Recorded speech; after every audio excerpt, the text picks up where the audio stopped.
Hi, friends. It's Coach Tiffany Hart. I'm so glad you could join me today.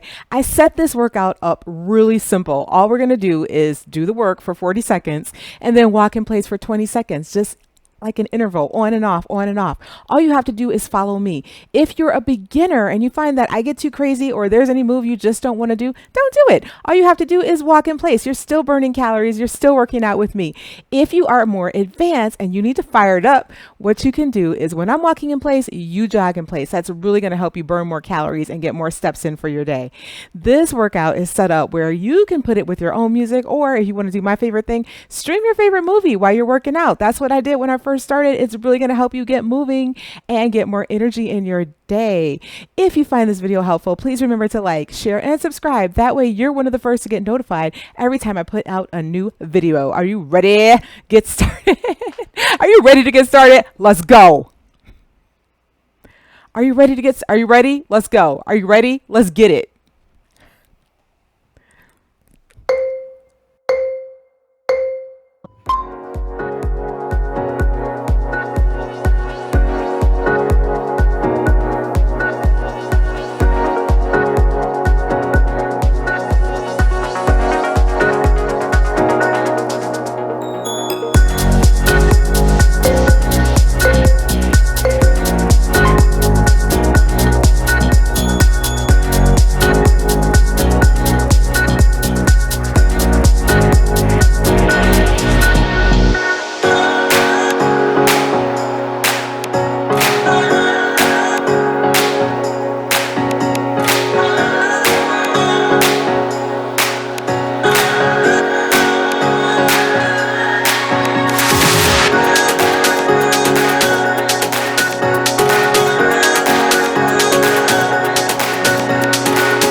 Great job. You just got some extra steps in your day. How do you feel about that? I know I feel more energized. Let me know in the comments below. Have an awesome rest of your day, and I'll see you in the next workout.